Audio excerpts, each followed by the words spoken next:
Halo semuanya, kami dari kelompok 12 akan membawakan training pada hari ini. Sebelumnya, yuk kenalan dengan pemateri pada hari ini. Nah, pembawa materi pada hari ini terdiri dari 3 orang. Yang pertama, Andrieta Maharani Sulistyo Putri dengan NRP 2030016. Yang kedua, Kristabella Eudea Lestantum dengan NRP 2030033 dan yang terakhir adalah Natasha Perlita dengan NRP 2030070. Setelah kenalan dengan pemateri pada hari ini, yuk kita tonton fenomena berikut ini.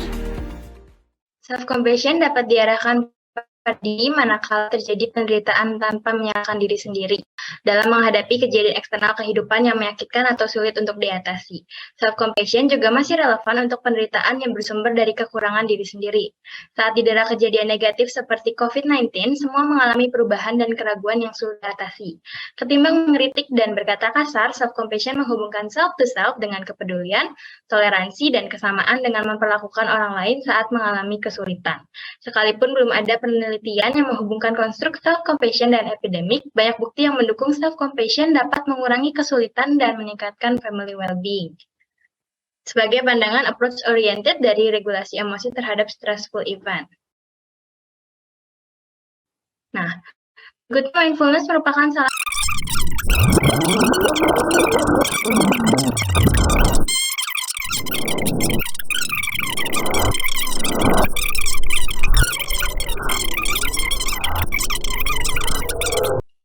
Baik, berikut materinya. Apakah ada yang ingin ditanyakan?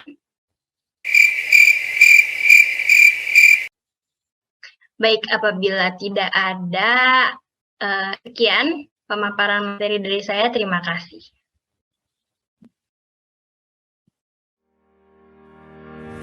Apa kalian pernah mengalami kejadian seperti tadi? Apakah kalian pernah berada di posisi seperti presenter maupun audiens? Apa yang akan kalian rasakan jika mengalami kejadian seperti tadi? Jika kalian di posisi audiens, pasti kalian akan merasa bosan kan? Tidak tertarik dengan topik presentasi, bahkan mengantuk dan rasanya ingin presentasi tersebut cepat selesai. Lalu, bagaimana caranya agar kita membawakan sebuah presentasi? Kita tidak seperti presenter tadi dan kita akan membawakan presentasi secara menarik. Nah, sekarang kami akan memberikan sedikit informasi ke kalian mengenai cara membawakan presentasi yang baik dan benar, serta kami akan membagikan trik agar kita dapat memimpin presentasi dengan menarik. Umumnya, seorang presenter yang baik memiliki kemampuan untuk memberikan pengalaman presentasi yang efektif. Namun, sesi pelatihan yang diberikan dalam program pelatihannya terkadang hanya benar-benar forum presentasi saja.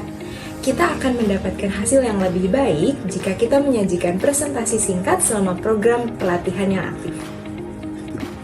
Agar pelatihan kita efektif, kita perlu memperhatikan beberapa langkah.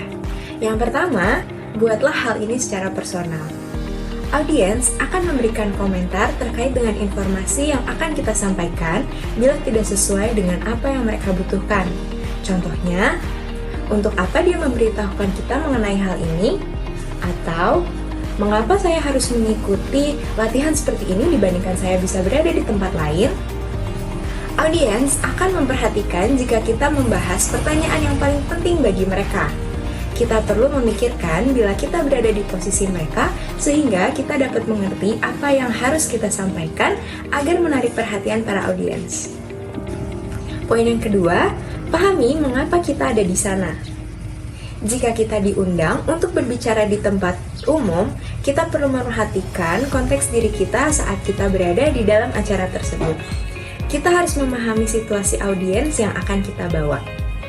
Poin yang ketiga, berbicaralah dalam bahasa mereka.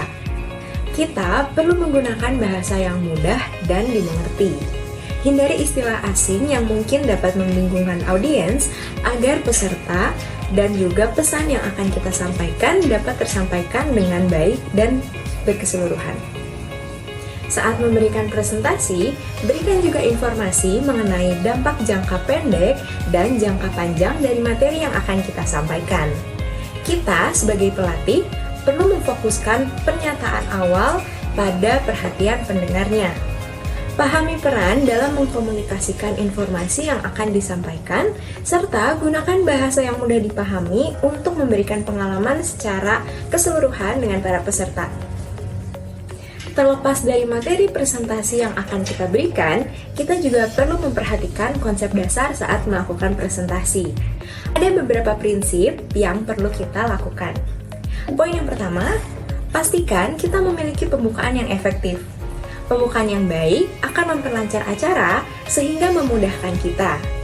Kita dapat menceritakan hal dari materi yang berkaitan dengan kehidupan kita sehari-hari, atau kita juga dapat memberikan pernyataan pada peserta terkait materi pada kehidupan sehari-hari yang dialami oleh mereka. Poin yang kedua, berikan preview informasi sebelum kita masuk ke dalam penjelasannya. Memberikan garis besar konten yang akan kita sampaikan dapat membuat materi yang akan kita sampaikan semakin terbayang oleh audiens. Poin yang ketiga, cakup beberapa informasi yang akan kita sampaikan secara menyeluruh. Kita perlu mengatur seberapa banyak batas informasi yang akan kita sampaikan selama presentasi agar audiens dapat mudah memahami maksud dari materi yang akan kita sampaikan. Dalam kata lain, jangan sampai bertele-tele. Poin yang keempat, atur informasi yang akan kita sampaikan satu persatu. Kita harus menyusun informasi secara logis. Caranya, kita dapat memecah materi menjadi beberapa langkah yang jelas, koheren, dan eksplisit. Jika tidak, para pendengar cenderung akan kebingungan dengan materi yang kita sampaikan. 5. Hindari bahasan yang keluar dari jalur pembahasan dari materi yang diberikan.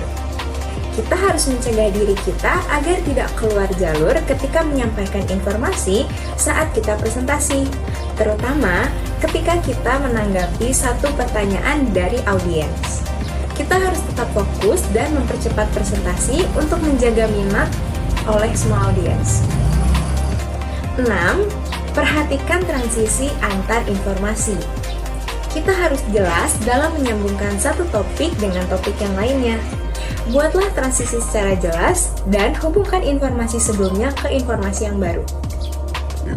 Poin yang ketujuh, buat presentasi sespesifik mungkin. Semakin jelas pesan yang akan kita sampaikan, semakin besar juga kemungkinan audiens akan memahami apa yang kita coba sampaikan kepada mereka. Kedelapan, berikan jeda singkat pada waktu yang tepat selama presentasi. Berikan peserta waktu yang cukup untuk memproses informasi yang kita sampaikan agar seluruh peserta dapat membuat catatan rangkuman dan dapat memahami materi yang akan kita sampaikan. Kesembilan, izinkan peserta untuk sering meringkas informasi. Kita harus memperhatikan bahwa peserta dapat melewati masa sulit materi di akhir presentasi yang kita sampaikan. Dan poin yang terakhir, buatlah perkiraan waktu yang dibutuhkan pada setiap bagian dari presentasi yang akan kita sampaikan. Dengan melakukan ini, kita dapat memutuskan bagian mana yang dapat dipersingkat atau bagian mana yang perlu kita perpanjang sehingga waktu untuk presentasi dapat lebih efektif. Nah, sebelumnya saya mau bertanya, apakah ketika presentasi atau berbicara dengan orang banyak, kalian suka melakukan ini? Mindfulness bisa dilatih dengan cara membuat journaling atau meditasi setiap paginya. Atau ini? Mindfulness adalah salah satu metode cara untuk melakukan atau melatih kesadaran. Nah, saya akan memberikan cara-cara agar presentasi kita terlihat lebih profesional. Karena apabila konten dari presentasi kita sudah bagus, audiens bisa saja terganggu oleh pembawaan kita yang kurang loh. Kan sayang bukan? Nah, cara yang pertama adalah menyeimbangkan level kepercayaan diri kita dengan audiens menggunakan bahasa tubuh tentunya yang positif dan alami. Pertahankan postur yang baik dan sikap tegas saat berbicara dengan audiens. Hindarilah menaruh tangan pada wajah atau mulut karena hal ini menandakan ketidakpercayaan diri. Hindari juga gerak tubuh yang mengganggu seperti memainkan rambut, dan perubahan-perubahan yang tiba-tiba, karena gestur tersebut dapat mengalihkan fokus peserta. Tips yang kedua, mengindividualisasi pesan dengan membuat kontak mata dengan audiens. Caranya, hindari terlalu banyak melihat pada layar untuk membaca. Dengan cara, pilihlah audiens yang nampak ramah untuk dilihat dan berpura-puralah seakan sedang memiliki percakapan dengan mereka. Setelah beberapa waktu, kalian bisa pindah mata pada audiens lainnya dan sampaikan hal selanjutnya yang ingin disampaikan. Selagi melanjutkan presentasi, sampaikan pada diri sendiri bahwa kalian hanya menggabungkan serangkaian percakapan dari beberapa individu tersebut. Hal ini dapat menenangkan diri kalian loh. Tips yang ketiga adalah selalu memperhatikan dan sadar akan kecepatan dan volume suara yang dikeluarkan. Berbicaralah lebih lambat dari cara berbicara kalian sehari-hari sehingga audiens dapat menangkap apa yang kita bicarakan. Berbicaralah juga dengan volume yang keras, namun juga jangan sampai berteriak ya. Agar audiens tidak bosan, kita dapat memvariasikan volume suara kita. Tips yang keempat, mengatasi kebiasaan yang buruk. Hindari menggunakan kata atau karena hal ini sangat mengesalkan ketika dilakukan berulang-ulang. Selain tips yang sudah diberikan, jangan lupa hal-hal ini. Ketika ingin mengubah cara presentasi, jangan melakukannya terlalu berlebihan ya, agar tidak mengurangi kredibilitas kita. Lalu untuk mencapai presentasi yang baik, perlu adanya latihan loh. Kita bisa latihan dengan merekam diri sendiri atau lebih baik tanyakan pada teman, karena kita dan teman dapat mendengar dan melihat gaya penyampaian kita. Selanjutnya, mengubah gaya presentasi mungkin sulit pada awalnya. Namun, kesadaran akan bahasa tubuh dan pola suara saat berbicara di depan kelompok akan membantu memastikan bahwa pesan kita tidak hanya tersampaikan, tetapi didengar dan dipahami juga oleh peserta. Coba teman-teman bayangkan, apa jadinya presentasi tanpa menggunakan visual seperti gambar maupun tulisan? Akan mudah mengantuk dan bosan bukan? Nah, visual adalah bagian dari presentasi profesional, namun juga dapat membebani presentasi tersebut. Peserta ada untuk mendengarkan apa yang kita bicarakan, bukan untuk menatap grafik yang warna-warni.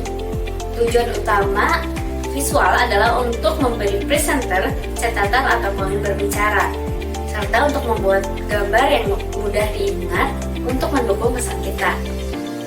Jenis visual sebenarnya ada banyak sekali, namun saat ini saya akan menjelaskan 3 diantaranya. Yang pertama dan yang paling basic adalah flipchart. Flipchart ini murah dan mudah diaplikasikan, namun terlihat terlalu amatir jika dibandingkan opsi visual yang digital seperti slideshow. Jika memutuskan untuk menggunakan flipchart sebagai media visual utama atau untuk mendukung visual lainnya, ingatlah petunjuk ini. Yang pertama, tingkatkan keterbacaan dengan menggunakan huruf cetak. Yang kedua, batasi jumlah kata yang digunakan pada setiap halaman. Yang ketiga adalah gunakan satu warna untuk judul dan satu lagi untuk teks. Yang keempat, tingkatkan visibilitas dengan menggunakan spidol hitam, hijau, biru, ataupun merah. Yang berikutnya adalah tinggalkan halaman kosong di antara lembar flipchart untuk mencegah warna merembes. Yang keenam, tandai halaman penting sehingga kita dapat menemukan dan membaliknya dengan cepat. Yang ketujuh adalah bangun rasa ingin tahu dengan memasang semua flipchart yang kita akan gunakan di sepanjang dinding atau papan tulis. Lipat bagian bawah halaman flipchart dan rekatkan ke atas sampai kita siap untuk membuka kontennya. Selanjutnya, jenis visual yang kedua adalah slideshow. Slideshow merupakan media paling populer dan paling terkini untuk membuat visual. Slideshow ini efektif ketika kita presentasi pada audiens yang besar. Kunci sukses dari slideshow adalah membuat slide tetap sederhana, jelas, ringkas, dan mudah dibaca. Berikut adalah beberapa tips penting untuk diikuti saat membuat presentasi slide. Yang pertama adalah gunakan header atau judul pada setiap slide agar presentasi tetap teratur. Berikutnya, masukkan hanya satu ide per slide. Yang ketiga adalah nilai ruangan putih. Jangan merasa kita harus mengisi slide. Yang keempat, ikuti aturan 6x6. Jadi, tidak ada lebih dari 6 baris pada setiap slide dan masing-masing baris tidak boleh mengandung lebih dari 6 kata per baris. Poin kelima adalah gunakan frasa, bukan kalimat lengkap. Yang keenam, ganti kata-kata dengan gambar bila memungkinkan. Berikutnya, jangan berdiri di depan cahaya yang dipancarkan oleh proyektor. Yang kesembilan, jauhkan lampu di dalam ruangan. Ruangan yang gelap akan membuat peserta tertidur dan mengalihkan fokus dari presenter. Jika harus meredupkan lampu, lakukan hanya di bagian paling depan ruangan. Tips yang berikutnya adalah tetap terhubung dengan audiens dengan menjauh dari layar untuk menjelaskan, menunjuk, atau terlibat dalam diskusi kelompok. Tips yang terakhir adalah gunakan slide untuk meningkatkan interaktivitas. Perhatikan slide, lalu minta peserta untuk mempelajarinya, berbicara berpasangan, atau melakukan aktivitas yang berkaitan dengan penjelasan sebelum kita menyampaikan penjelasan tersebut. Bentuk visual yang ketiga adalah handout. Handout membebaskan peserta dari beban mencatat dan memberikan pengingat tentang poin-poin penting selama presentasi kita. Namun, pastikan bahwa handout tersebut ringkas dan dirancang agar mudah dibaca. Dan pikirkan baik-baik kapan harus memberi handout tersebut. Jika kita ingin peserta penuh perhatian, beritahu mereka handout yang mencakup poin utama diskusi tersedia setelah presentasi selesai. Dengan begitu, peserta akan bebas berkonsentrasi penuh pada apa yang kita katakan, bukan pada handout yang diberikan. Namun, jika kita merasa peserta lebih fokus pada handout di depan mereka, mintalah secara eksplisit untuk kontak mata dengan kita saat kita membutuhkannya. Baik, masih semangat teman-teman semua? Saya harap semangat dan antusiasmenya masih full karena masih terdapat beberapa poin yang dapat membuat presentasi kita jadi lebih menarik dan juga lebih baik. Akan tetapi sebelum dilanjutkan, saya ingin bertanya terlebih dahulu. Apakah teman-teman pernah mendengarkan presentasi yang perubahan dan pergeseran antar topiknya itu loncat-loncat? Bagaimana pendapat teman-teman terhadap hal tersebut? Pasti mendengarkannya jadi bingung. Ini tuh presentasinya bahas tentang apa ya? Audiens pun jadi susah untuk menangkap inti dari presentasi yang disampaikan oleh pemateri. Nah, untuk itu jangan khawatir karena hal tersebut akan dibahas setelah ini. Selain poin-poin yang telah disampaikan sebelumnya, salah satu hal yang tidak boleh dilupakan dalam presentasi adalah transisi. Sebagai seorang presenter, penting bagi kita untuk dapat berpindah dari satu topik kepada topik berikutnya dengan mulus. Secara sederhana, salah satu cara yang dapat kita lakukan untuk membuat hubungan dan transisi yang mulus antara topik yang kita bawakan adalah dengan mengingatkan peserta tentang apa yang telah dibahas sebelumnya dan juga menginformasikan kepada peserta tentang apa yang akan dibahas berikutnya. Terdapat beberapa teknik untuk menyatukan bagian-bagian presentasi atau menghubungkan beberapa bagian dari program pelatihan. Saat ini, saya akan menjelaskan secara detail mengenai bagian-bagian atau bagaimana teknik-teknik tersebut dapat digunakan sehingga presentasi kita dapat menjadi lebih baik lagi. Teknik yang pertama adalah sebutkan keterangan waktu. Dengan menggunakan konteks waktu seperti kemarin, hari ini, siang ini, atau pagi ini dalam presentasi kita, dapat membantu peserta untuk mengatur bagian-bagian dari presentasi dalam pikiran mereka dan juga memberi mereka indikasi yang jelas tentang tujuan kita. Contoh, pagi ini kita sudah melihat apa yang tidak boleh dilakukan dalam wawancara. Sore ini, kita akan fokus pada pendekatan positif tentang apa yang dapat kita ambil untuk memaksimalkan wawancara. Teknik yang kedua adalah meminta peserta untuk mereview apa yang sudah mereka dapatkan sebelumnya. Hal ini dapat memberikan kesempatan bagi peserta untuk merenungkan kembali apa yang sudah mereka dapatkan dan juga mempersiapkan peserta untuk bagian selanjutnya dari presentasi kita. Contoh, mari kita tinjau kembali apa yang telah kita bahas sejauh ini sebelum kita beralih ke topik diskusi berikutnya. Teknik yang ketiga adalah memeriksa rundown kegiatan. Selain dapat menjaga grup tetap pada jalurnya, hal ini juga dapat kita jadikan sebagai referensi untuk membuat transisi dalam presentasi kita. Contoh, lihat rundown yang telah dibagikan pada grup chat, kita dapat melihat bahwa kita telah membahas materi mengenai self-compassion. Dan saat ini, kita siap untuk membahas topik mengenai self-acceptance. Teknik yang keempat adalah perubahan alat bantu visual. Gunakanlah alat bantu visual atau alat bantu presentasi yang baru. Hal ini akan menunjukkan transisi ke topik berikutnya. Beralih ke flip chart kita, Anda akan melihat bahwa saya telah membuat daftar 5 teknik komunikasi asertif yang akan kita diskusikan pada hari ini. Teknik yang kelima adalah mengatur ulang format grup. Mengatur ulang grup menjadi bentuk yang baru dapat menjadi cara untuk menandai transisi dari satu segmen ke segmen berikutnya. Contoh, saat ini kita akan beralih untuk diskusi dalam kelompok besar. Silakan pindahkan kursi Anda membentuk lingkaran besar untuk memulai kegiatan terakhir kita pada hari ini. Hal-hal ini perlu kita terapkan dan kita latih, maka gaya penyampaian kita serta transisi antar topik dalam presentasi kita akan menjadi lebih alami dan lebih mulus.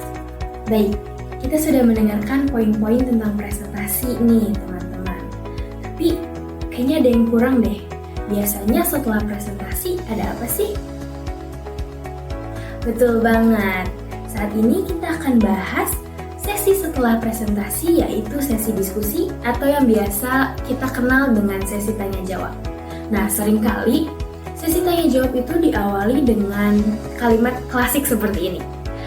Baik, presentasi telah selesai saya paparkan. Apakah ada yang ingin bertanya atau apakah ada yang memiliki pertanyaan? Nah, seringkali di beberapa situasi, ketika pemateri sudah menyampaikan pertanyaan tersebut, audiens cenderung terdiam. Bingung, siapa ya yang mau jawab terlebih dahulu? Saya mau on mic, tapi takut. Saya mau angkat tangan, malu. Nah, seringkali situasi tersebut membuat pemaparan materinya menjadi canggung gitu ya. Karena sepi, saya harus ngapain, seperti itu.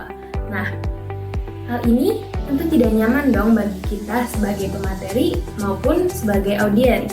Untuk itu, kita perlu bijaksana, perlu pintar-pintar dalam menghidupkan diskusi supaya diskusi yang kita pimpin itu banyak yang berminat untuk berpartisipasi dan juga untuk terlibat di dalamnya. Untuk dapat membangun diskusi yang hidup, kita perlu sadar bahwa langkah paling penting, langkah pertama adalah dengan membangun minat peserta. Bagaimana sih cara membangun minat peserta? Nah, untuk membangun minat peserta, salah satu yang dapat kita lakukan adalah dengan memulai diskusi dengan pertanyaan terbuka. Pertanyaan terbuka itu yang seperti bagaimana sih? Pertanyaan terbuka itu contohnya seperti ini. Bagaimana perasaan saudara hari ini? Bagaimana pendapat saudara tentang topik yang telah dibagikan oleh pemateri hari ini? Apa yang saudara ketahui tentang topik hari ini? Nah, pertanyaan-pertanyaan semacam itu lebih baik digunakan untuk membuka diskusi ketimbang pertanyaan dengan sifat tertutup atau pertanyaan yang bisa dijawab dengan ya atau tidak. Karena pertanyaan tertutup itu akan membatasi dan menghambat partisipasi peserta. Peserta seakan-akan tidak diharuskan untuk berpikir sehingga ya udahlah, nggak usah jawab lah, mungkin akan menimbulkan perasaan atau pemikiran seperti itu bagi pesertanya. Untuk itu, sebagai pemimpin diskusi atau sebagai presenter, kita perlu bijak, pintar-pintar memilih pertanyaan yang dapat menstimulasi dan juga mengundang peserta untuk ikut terlibat dalam diskusi kita. Untuk itu, Salah satu caranya adalah gunakan pertanyaan terbuka yang dapat membangun minat peserta untuk terlibat dalam diskusi kita. Selain pertanyaan terbuka, terdapat beberapa metode yang juga dapat membuat diskusi yang kita pimpin menjadi lebih hidup, seperti diskusi terbuka, diskusi sekelompok, mencari partner, melakukan polling, bermain games, memanggil pembicara berikutnya, atau bahkan aktivitas yang melibatkan bergerak. Pilihan-pilihan metode ini dapat membuat peserta menjadi lebih aktif dalam diskusi yang kita pimpin. Jangan lupa, sebagai pemimpin diskusi, kita memiliki peran atau tugas untuk memfasilitasi aliran komentar dari peserta. Berikut ini adalah hal yang dapat kita terapkan ketika kita memimpin sebuah diskusi. Yang pertama adalah lakukan parafrase. Lakukan parafrase atas jawaban yang telah diberikan oleh peserta, sehingga ia tahu bahwa ia telah dipahami dan peserta lain pun dapat mendengarkan ringkasan dari apa yang sudah disampaikan oleh peserta tersebut. Yang kedua adalah periksa pemahaman kita terhadap kata-kata yang telah disampaikan oleh peserta atau minta peserta tersebut untuk mengklarifikasi apa yang sudah dia katakan. Contohnya, ketika peserta sudah menyampaikan pendapatnya dalam suatu diskusi, kita dapat bertanya, menyimpulkan sedikit dan bertanya. Misalnya, apakah saudara menganggap bahwa hal ini tidak realistis? Sepertinya saya belum menangkap sepenuhnya apa yang saudara maksud secara persis. Apakah boleh untuk diulangi kembali, Pak? Yang ketiga adalah puji komentar yang menarik dan berwawasan luas.